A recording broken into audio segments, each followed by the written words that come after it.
Ya, ini sebenarnya sama seperti yang kemarin saya minta untuk mengumpulkan data ini data ketahanan pangan untuk setiap kabupaten kota di Jawa Timur ya. Nah, ini yang saya kumpulkan itu untuk yang makanan pokok saja. Jadi yang karbohidrat saja pun itu hanya yang padi, jagung, ubi kayu sama ubi jalar. Kalau yang pokok itu variabel pokok ini jumlah dari kesemuanya. Jadi kuintal dari kesemuanya. Kalau seandainya Anda melakukan penelitian seperti ini kan agregat ya. Jadi ini itu 259.000 ton gitu. Maksudnya seperti itu. Untuk yang di Bangkalan. Nah, kalau seandainya melakukan penelitian seperti ini harusnya supaya fair, ini sekian Bangkalan, kemudian Batu sekian. Apakah kemudian Bangkalan itu lebih tahan pangan daripada Kota Batu? Jawabannya gimana? Ini kan kalau muncul kan? Kalau Bangkalan 259.000 ton kan? Kota Batu itu 4.800 ton. Apakah kemudian bisa disimpulkan kalau Bangkalan itu lebih tahan pangan, ketahanan pangannya lebih baik, tentang availability daripada Kota Batu? Kenapa tidak? Jumlah penduduk. Iya, jumlah penduduk. Jadi nanti kalau misalnya mau melakukan penelitian seperti ini, maka ini dikonversikan ke jumlah penduduk dulu, dibagi jumlah penduduk kali 100%. Karena kemungkinan jumlah penduduknya Kota Batu lebih sedikit daripada Bangkalan, sehingga nggak fair kalau kita pakai angka 4. Harusnya seperti itu ya. Tapi karena saya masih belum ngolek data kepadatan penduduk, ya sudah kita latihannya pakai ini. Kemudian yang kedua, tapi ini kebetulan semuanya ton ya. Jadi sebenarnya tidak masalah. Tapi kalau seandainya kita ingin melakukan klaster, ini kita klaster dulu MDS-nya setelah ini. Kalau kita ingin melakukan klaster, apapun metodenya, ketika variabelnya itu pada satuan yang berbeda-beda, maka pakai standarisasi dulu. Jadi variabelnya distandarisasi dulu. Distandarisasi dengan distribusi normal standar maksudnya.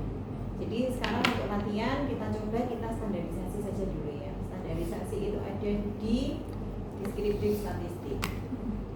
Kemudian di frekuensi apa yang deskriptif ya, sebentar. Deskriptif ya. Di deskriptif, oh ya di deskriptif.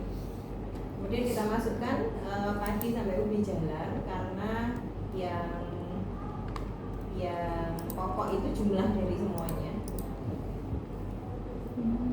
Padi sampai ubi jalar. Terus kita save standardized value as variable. Oke. Nah, ini kita sudah punya nilai standar dari masing-masing variabel padi, jagung, ubi kayu, ubi jalar. Tapi sebenarnya karena ini sama-sama tonnya, tidak dilakukan juga tidak apa-apa ya. Tidak dilakukan juga tidak apa-apa. Cuman di standarisasi ini untuk kepentingan menyamakan satuan yang berbeda-beda, atau juga untuk kepentingan kalau seandainya variasinya sangat lebar, misalnya yang satu ribuan seperti ini tapi yang satunya ratusan ribu, itu kan variasinya lebar. Nah, supaya variasinya tidak terlalu lebar, maka kita bisa melakukan standarisasi. Kalau memulai untuk cluster itu ada di classify. Yang kita pelajari kemarin yang video yang saya sampaikan ada kamin sama hierarki. Bedanya sudah tahu ya. Ada pertanyaan dari video kemarin kamin hierarki?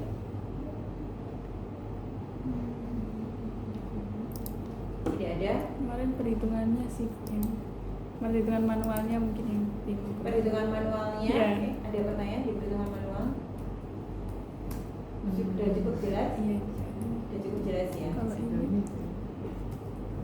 sudah cukup jelas, mungkin lupa ya, nggak lupa nih pasti lihat lagi videonya. Jadi intinya kalau Kamins itu bedanya sama hierarki apa? Di Cummins itu apa yang harus, yang perbedaan yang sangat kentara lah. Titik. Kalau Cummins, Jumlah klaster harus ditentukan. ya jumlah klaster harus ditentukan terlebih dahulu untuk Cummins. Kalau hierarki kan tidak ya. Kemudian Cummins,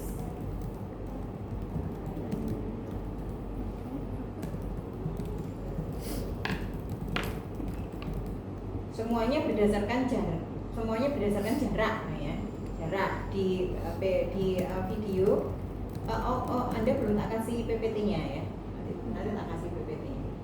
Di video itu jaraknya semuanya saya hitung dengan Euclid itu yang paling gampang aja kan, ini dikurangi ini kuadrat di akar gitu ya, jadi yang paling gampang aja. Apalagi kalau di Cummins itu berdasarkan sentroidnya gitu ya. Pertama diacak dulu, sentroidnya ditentukan. Kemudian setelah sentroid ditentukan, dicari jarak untuk ke masing-masing sentroid.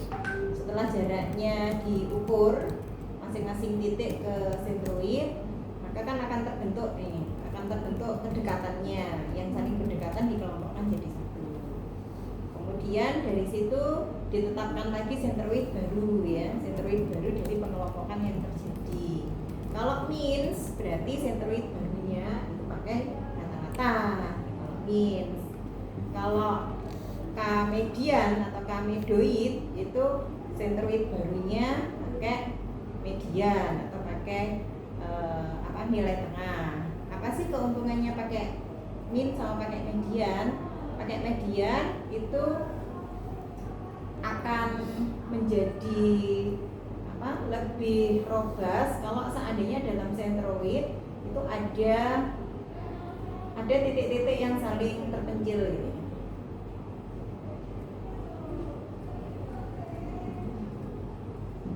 Nah ini misalnya pada waktu sudah dibuat sentroid baru, ini misal saja ya, ini sesuatu titik yang saling terpencil, ini titik ini kan, yang lainnya teman-temannya di sini, ini dia terpencil, maka bisa dipertimbangkan nih memakai median. Karena kalau kita pakai jaraknya, ini kalau dihitung jaraknya, ini kan jaraknya sama sentroid yang merah yang baru itu kan cukup dekat ya, sedangkan yang ini kan jaraknya cukup jauh. Kalau kita pakai rata-rata kan nggak fair ya. Berbeda dengan yang ini cukup dekat. Jadi kalau yang ini pakai min oke lah, tapi kalau satu pakai min ya pakai min semua, kan nggak bisa dicampur nih. Jadi tergantung kasusnya. Kalau misalnya terlihat ada yang memencar seperti ini, ya mungkin akan lebih akurat kalau kita pakai median. Oke, kemudian setelah dibentuk klaster yang baru, ternyata klaster, dan itu tahapannya akan berputar terus sampai klaster yang baru itu sama seperti klaster yang sebelumnya, baru iterasi berhenti kan kalau si Cummins gitu. Nah bedanya kalau si hierarki itu ada dua, ada aglomeratif, ada divisif ya, tergantung dengan perhitungannya mau maju atau mundur gitu. Nah untuk yang menghitung linkage-nya ada beberapa cara, ada single linkage, ada complete, ada average, ada median. Ini oke ya, maksudnya kan tidak ada pertanyaan kan hari ini. Saya pikir ini mudah lah ya. Ini hanya menghitung selisih terkecil ya, selisih terkecil dari yang jarak Euclid yang dihasilkan. Itu kalau single linkage. Kalau misalnya complete linkage pakai maksimal, atau pakai average kalau average linkage, atau pakai median kalau median linkage. Ya, oke, seperti itu bedanya. Kita kembali ke SPSS.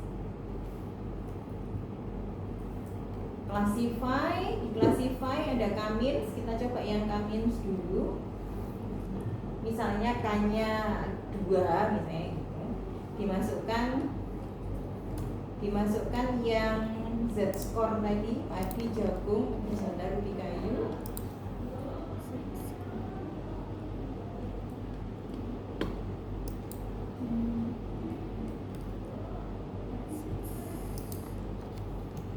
Kemudian di save ini kita coba kita simpan si kabupaten kota itu nanti akan masuk ke klaster mana. Kalau distance-nya mau disimpan juga boleh.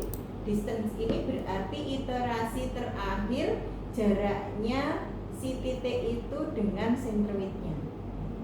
Distance itu kan bisa jadi dia akan iterasi ya, iterasi terus sampai iterasi sebelumnya itu membentuk klaster yang sama. Nah ini itu dia yang iterasi terakhir. Option ini mungkin kalau ingin melihat signifikansi dari klaster yang terbentuk bisa pakai ANOVA tabel. Continue, oke.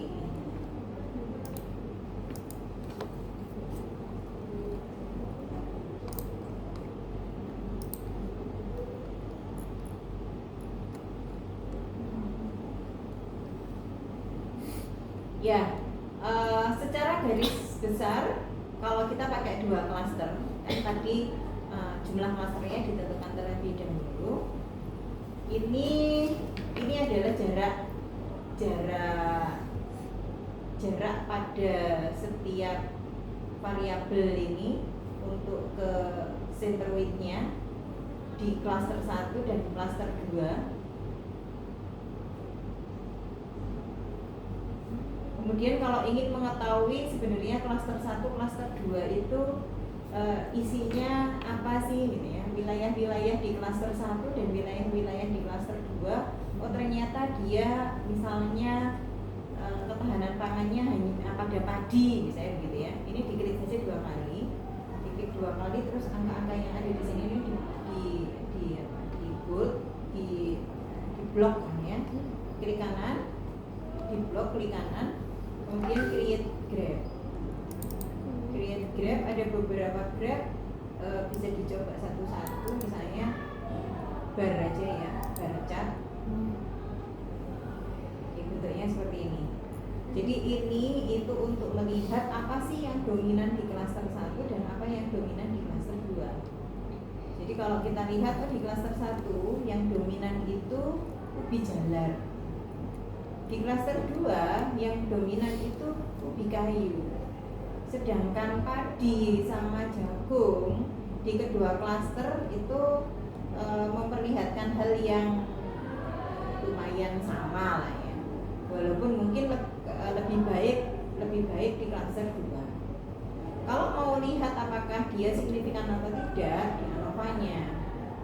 Ya, apakah padi, jagung, ubi kayu, ubi jalar itu cukup signifikan untuk membedakan klaster 1 dan klaster 2, maksudnya gitu. Jadi kalau di sini padi, signya kurang dari lebih besar daripada alfa, berarti kan H0-nya diterima ya. Artinya tidak ada bedanya padi di klaster 1 sama klaster 2. Jagung juga begitu, kayu juga begitu, jalar. Nah jalar ini baru berbeda. Jadi di wilayah klaster pertama dan di wilayah klaster kedua itu ubi jalarnya itu ada bedanya.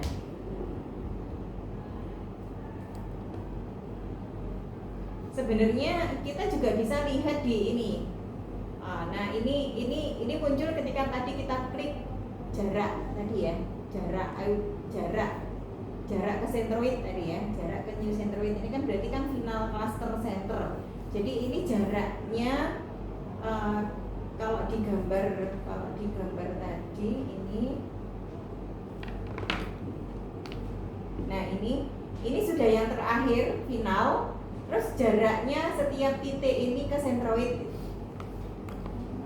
Jaraknya setiap titik itu ke centroid itu tabel ini.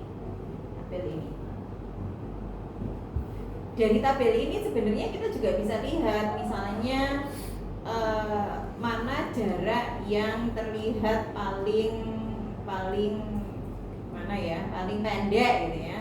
Paling pendek, paling kecil ya berarti dia mengelompoknya di situ. Cuman ini untuk kasus ini kita lihat memang kurang itu ya, maksudnya 0,08, 0,04 untuk yang klaster 2, 0,03. Mungkin yang terlihat berbeda hanya 0,27 ya, yang terlihat berbeda. Jadi ini di sini kita juga bisa melihat, misalnya kalau pengklasterannya itu terbentuk dengan baik ya, nanti ini akan terlihat oh angka yang kecil-kecil itu ada pada padi sama jagung di klaster 1 misalnya. Angka yang kecil-kecil itu terlihat di ubi kayu dan ubi jalar di klaster 2. Ini misalnya. Maksudnya gimana? Maksudnya kan itu tadi kan ada kabupaten kota, ini ada 4 komoditi tadi. Kita kan ingin mengklasterkan si kabupaten kota itu jadi 2 klaster. 2 klaster ini kita ingin tahu kabupaten kota yang mengelompok di klaster 1 dan kabupaten kota yang mengelompok di klaster 2, komoditi apa sih yang paling menonjol. Nah, untuk tahunya kita juga bisa lihat dari si jaraknya ini. Jadi logikanya sama waktu Anda lihat ini kan ada titik-titik, ini mana sih yang paling melonjak dari titik-titik ini? Berarti kan yang paling dekat sama si tetroidnya ini kan mungkin 3 ini, kalau yang ini mungkin 2 ini, kan seperti itu ya. Itu terjadi pada variabel apa gitu maksudnya. Nah itu bisa juga dilihat dari jaraknya ini, jarak mana yang paling pendek. Nah ini kebetulan contohnya kurang bagus gitulah ya, jadi perbedaannya tidak terlalu begitu jauh. Tapi dari jarak ini kalau dianovakan yang paling signifikan itu ubi jalar. Jadi hanya ubi jalar yang mampu membedakan antara klaster 1 dan klaster 2. Artinya kabupaten yang ada di klaster 1 dan 2 itu jagung, padi sama ubi kayunya relatif sama banyaknya atau sama lah jumlah produksinya. Tapi kalau ubi jalarnya berbeda.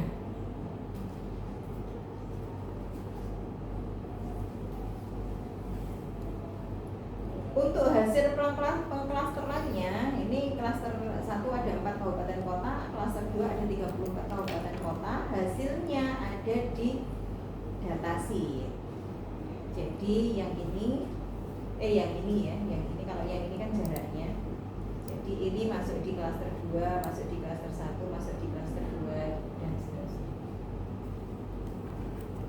Baru nanti kita simpulkan, kalau klasternya itu terbentuk dengan baik, baru nanti kita simpulkan. Klaster 1 itu ternyata kabupaten kota penghasil jalar.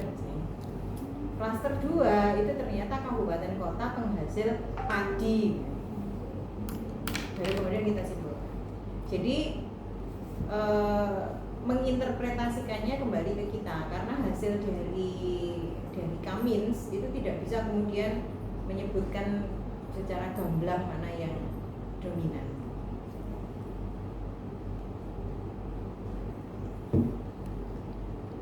Sekarang kita coba kalau kita pakai hierarki sama 4 komoditi tadi dimasukkan di variabel. Kemudian label case by, mungkin daerah aja ya, label case by daerah.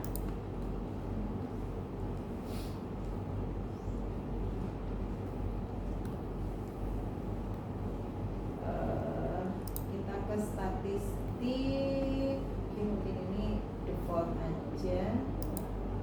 Plot, dendrogramnya diklik, continue, method,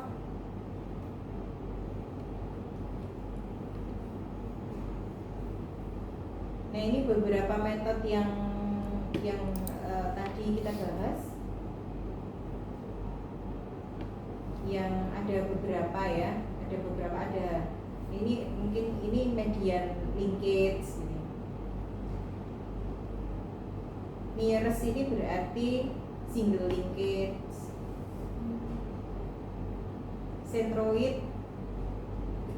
centroid linkage. Nah ini maksudnya beberapa metode, cuman tadi di PPT kan metodenya tidak kita bahas semua ya, kita hanya bahas yang paling minimal, paling maksimal.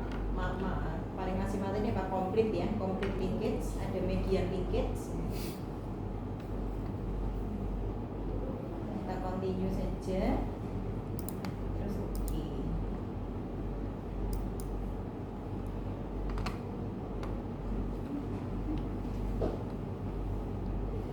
Nah ini dendrogramnya.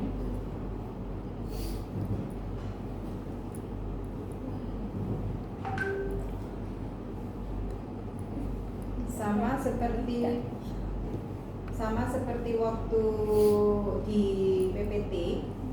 Di PPT itu, nah ini untuk menentukan jumlah klaster itu kita garis aja, misalnya kayak garis sekian gitu. Oh berarti saya garis di sini di angka 7 ini ya, yang ordinatnya di angka 7. Oh berarti nanti akan terbentuk dua klaster. Klaster pertama isinya 124, klaster kedua isinya 35. Jadi di garis seperti itu. Atau kalau misalnya saya ingin lebih dari dua klaster, ya berarti nanti menggarisnya turun ke bawah kan. Kita garis misalnya digaris di ordinatnya di 4. Nah ini berarti nanti nomor 1 itu terklaster sendiri, 24 terklaster sendiri, 35 terklaster sendiri.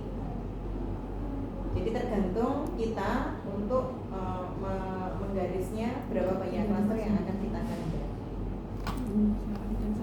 Jadi sama seperti ini karena jumlahnya banyak jadi agak susah untuk ininya ya. Jadi ini tinggal digaris-garis gitu.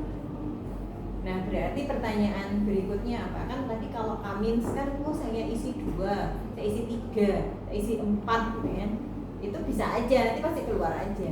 Si aglomeratif ini, si dendrogram ini juga sama. Mau saya garis yang atas sendiri atau turun satu level lagi, nanti terbagi klasternya menjadi lebih banyak, atau turun lagi terbagi klasternya menjadi lebih banyak.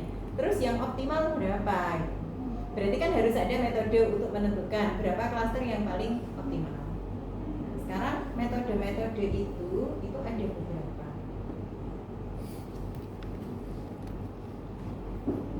Ini menentukan klaster jika sih. Cummins dan hierarki. Keduanya.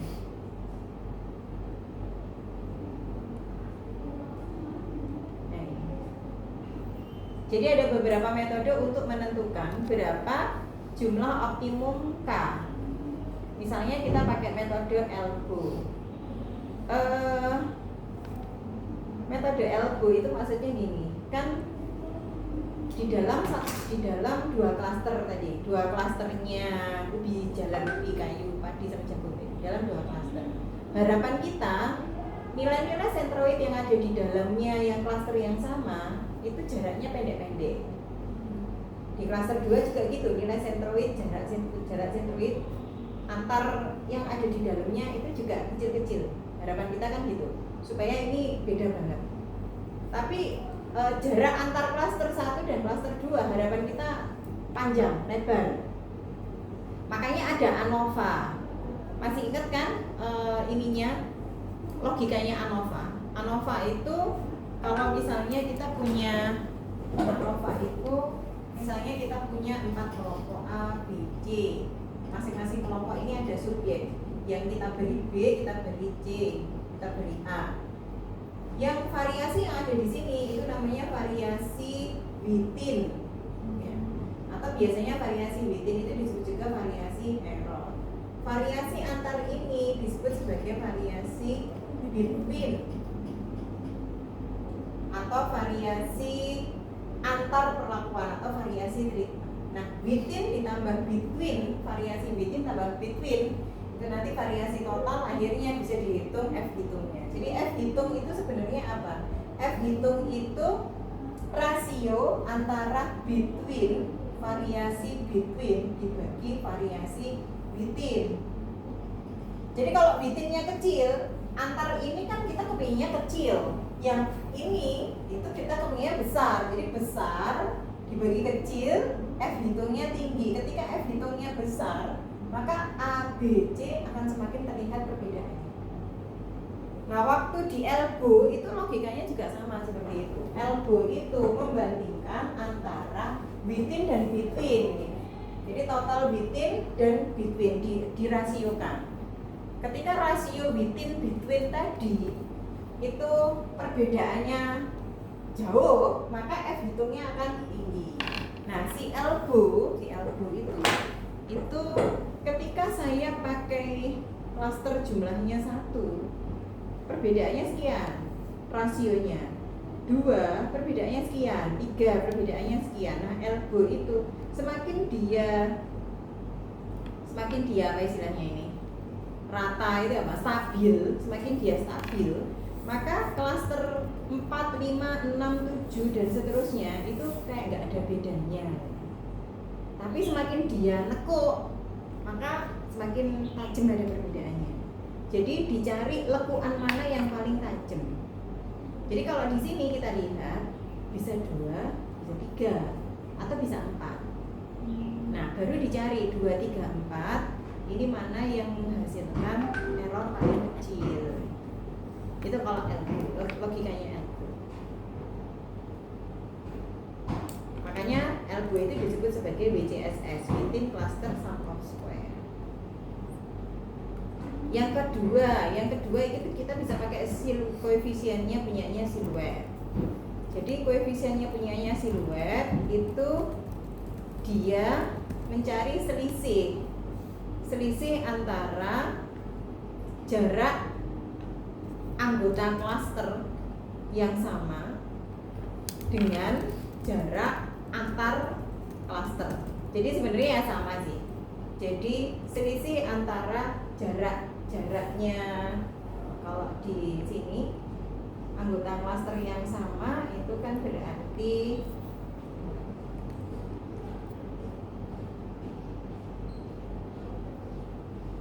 nah ini ya, jarak antar anggota klaster yang sama jarak antar klaster, anggota klaster beda klaster.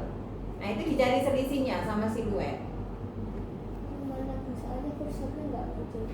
Oh, sorry. Nah, ini jarak antar anggota klaster di klaster yang sama dengan jarak antar ini di klaster yang berbeda, itu sama si siluet koefisien itu dikurangi 1/1 jaraknya tadi. Ketika dia menghasilkan jarak yang terbesar, maka perbedaan klaster 1 dan klaster 2 itu menjadi bagus. Makanya kalau kita pakai siluet ketika siluet itu skornya semakin tinggi, maka perbedaan antara klaster 1 dan klaster 2 itu semakin nyata. Itu logikanya siluet. Nah, sekarang gap statistik. Gap statistik itu kita punya data, dan data tadi, data hasil simulasi dan data simulasi tadi itu antara klaster 1 sama klaster 2 itu berbeda nyata. Kalau dicari jaraknya antara klaster 1 sama klaster 2 itu jauh. Tapi kalau dicari jaraknya anggota yang ada di dalam klaster itu jaraknya dekat. Nah, itu yang disebut sebagai data reference. Kalau yang ini datanya kita. Data kita itu kita bandingkan sama data reference tadi. Nah, itu yang disebut sebagai gap statistik. Jadi semakin dia mendekati, ya berarti si klaster yang misalnya saya nyoba K-nya sama dengan 2, itu kita cari jaraknya dengan ini, kita bandingkan hasilnya gimana dengan data reference. Ketika K-nya sama dengan 3, hasilnya kita bandingkan dengan reference seperti apa, maksudnya seperti itu, sampai kita dapatkan yang paling minimal errornya. Itu logikanya gap statistik. Nah, kalau yang ini DBI, indeksnya Davis-Burdin, ini rasio antara jarak antar klaster dengan ukuran klaster itu jumlah anggota yang ada di dalam klaster tadi. Jarak antar klaster dirasiokan dengan jumlah anggota yang ada di dalam klaster tadi. Jadi ketika indeksnya semakin kecil, klasternya menjadi semakin baik.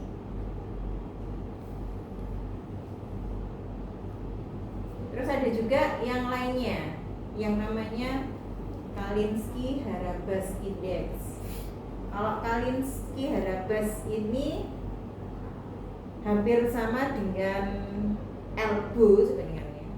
Jadi rasio antara jarak antar klaster dengan jarak within cluster.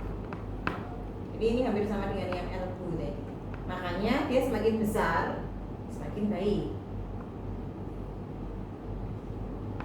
Between dibagi within, harapan kita withinnya kecil, betweennya besar. Makanya ketika dibagi hasilnya besar, semakin besar semakin baik untuk Kalinski-Harabas. Nah, itu mencari beberapa cara untuk mencari nilai optimumnya jumlah klaster.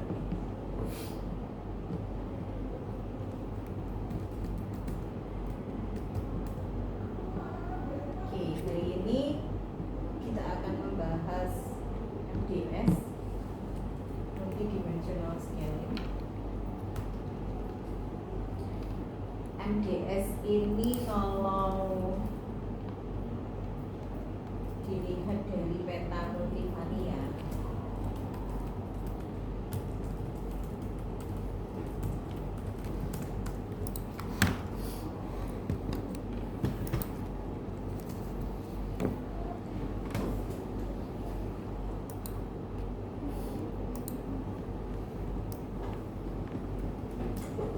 ini petanya multivariat.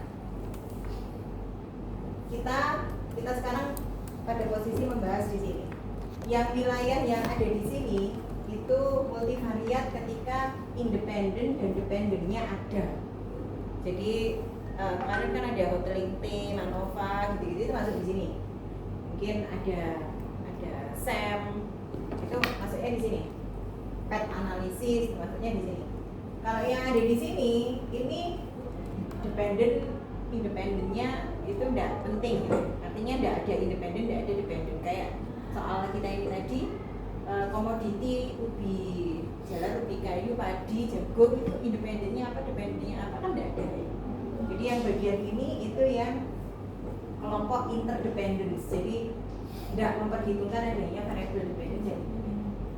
Makanya di sini ada analisis faktor atau analisis faktor konfirmatori, ya. Ini ada cluster analisis.